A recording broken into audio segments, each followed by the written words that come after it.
In Islam, creating and possessing images is considered a form of shirk or idolatry because it attempts to replicate Allah's unique act of creation. This is emphasized in multiple narrations by the Prophet Muhammad, peace and blessings be upon him, who warned that image makers would face severe punishment. However, this raises the question, are digital images also forms of shirk?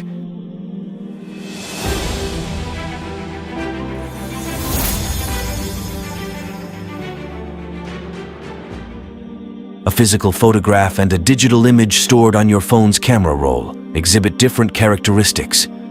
A physical photo is a tangible printed representation occupying physical space, necessitating proper storage to preserve its quality.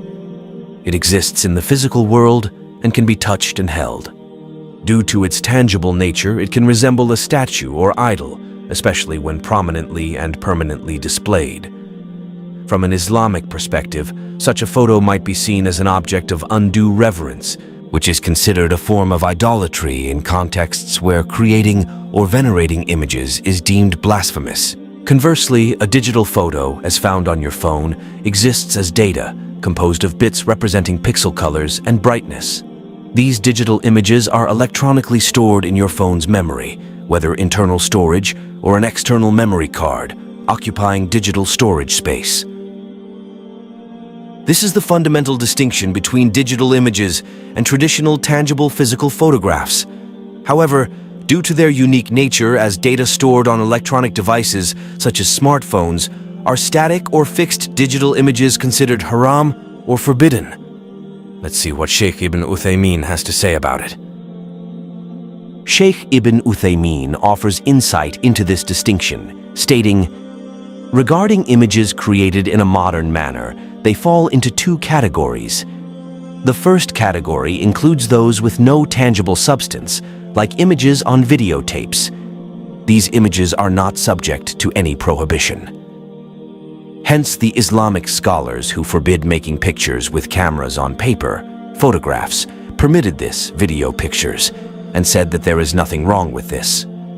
For when we examine digital images closely, we find that they lack a tangible form. Instead, they exist as electronic data composed of binary code, representing various pixel colors and brightness levels. This electronic representation distinguishes them from physical images, which are printed or displayed in a tangible format. While Sheikh Ibn Uthaymeen viewed digital images as not constituting shirk, many contemporary scholars, including Sheikh Al-Fawzan, have taken a stronger stance, deeming all digital images forbidden. ما حكم التصوير من جوال الكاميرا حيث يقول بعض الأشخاص بأنه مجرد حبس الظل وليس في ذلك أي شيء من التحريم، فما حكم ذلك؟ ليس فيه شيء من التحريم عنده، أما عند السنة والأدلة التصوير بعمومه حرام، وملعون المصور، وهو أشد الناس عذابا يوم القيامة. فما الذي يخرج الجوال من هذا؟ الرسول حرم التصوير مطلقا بأي وسيلة، جوال، كاميرا، باليد، بالرسم، حرمه تحريما مطلقا. فمن يستثني على الرسول صلى الله عليه وسلم يستدرك على الرسول؟ إلا أن العلماء المحققين استثنوا حالة الضرورة، إذا احتاج الإنسان للتصوير للضرورة فيباح هذا من أجل الضرورة. قوله تعالى: وقد فصل لكم ما حرم عليكم إلا ما اضطررتم إليه. أما التصوير للهواية والتصوير للفن، تصوير بالكاميرا أو باليد أو بأي شيء، فهو حرام ولا يجوز إلا للضرورة فقط، بقدر الضرورة، رخصة من أجل الضرورة فقط. نعم. To reconcile these diverging views, the general guideline in Islam suggests that two conditions must be met for static digital images to be acceptable and not constitute shirk. First, static images bearing a face and mimicking sentient beings, or Allah's creation, must serve a clear purpose, such as for videos, movies, educational content, or work-related use. If these images serve a purpose, such as thumbnails for dawah or work, they are acceptable, as evidenced by the Quranic verse. He has explained to you in detail what is forbidden to you, except under compulsion of necessity. However, if static images, which are fixed and unchanging, bearing a face and mimicking sentient beings or Allah's creation, do not serve a clear purpose and are unnecessary, such as an image of a cartoon character or emojis, they must be avoided. These images challenge Allah's divine attributes as the fashioner and the creator. This is starkly warned against through an authentic narration. Who is more unjust than those who try to create something like my creation? I challenge them to create even the smallest ant, a wheat grain or a barley grain. Second, it is imperative to handle digital images appropriately. In Islam, images should be hidden from public view and kept private, such as on a camera roll, to minimize misuse or the risk of idolatry. Digital images or pictures of loved ones are acceptable if hidden on a camera roll, as they are reflections of reality and not attempts to create or mimic life, unlike cartoons which are generally meant for public display.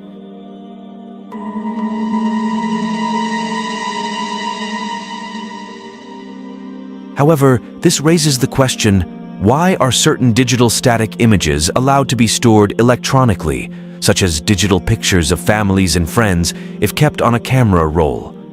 The answer lies in the nature of digital images. Digital images exist as data that can be easily deleted or hidden when stored electronically. Unlike printed photographs, which have a lasting physical presence, digital images are destroyed when the device is turned off, as they are no longer visible to the viewer. They have temporary visibility.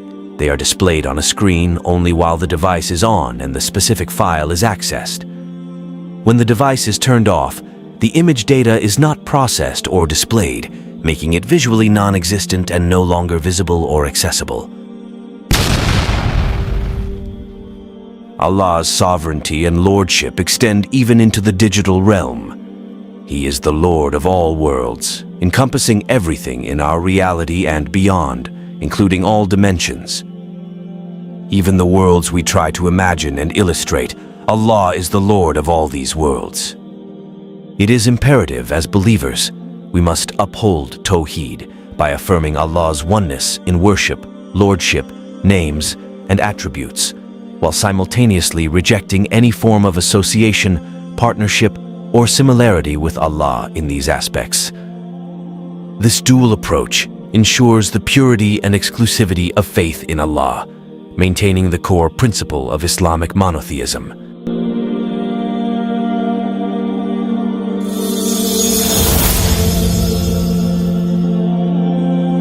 Videos and movies are generally acceptable in Islam as long as they do not honor any false deities.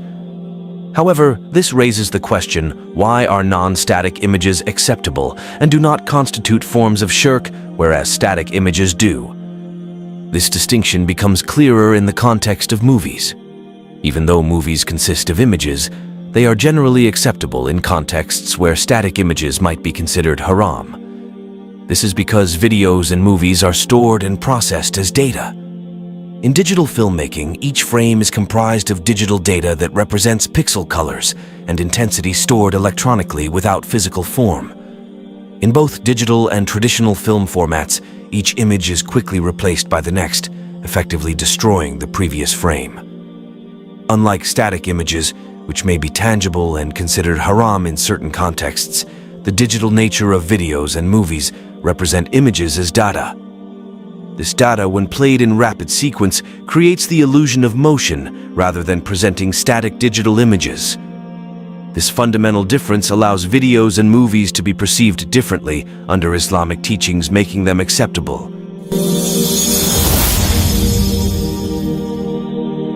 The Messenger of Allah, peace and blessings be upon him, warns us of the spiritual danger of prioritizing one's image or ego over spiritual commitments.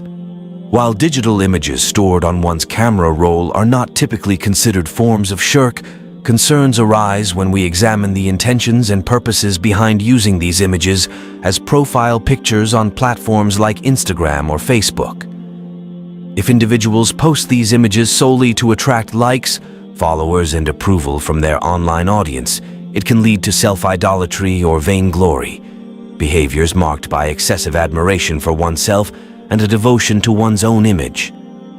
Essentially, this can become a form of self-worship, where the pursuit for personal validation and honor shifts focus from a life centered on the divine to one centered on oneself.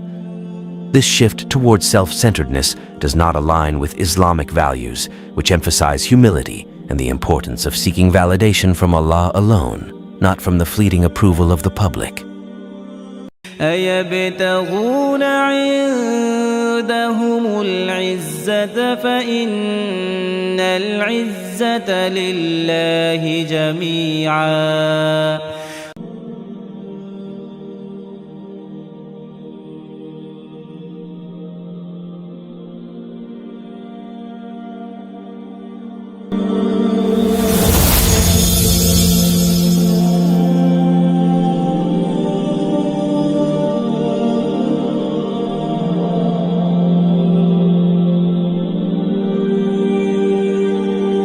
While emojis can be considered a major form of shirk due to their depiction of faces, there is another reason why they also fall under the category of shirk in the 21st century.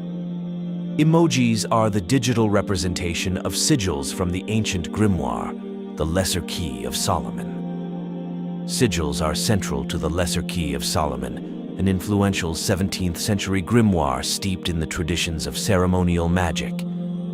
These sigils are meticulously designed symbols, each crafted to invoke and command specific demons as part of elaborate magical rituals.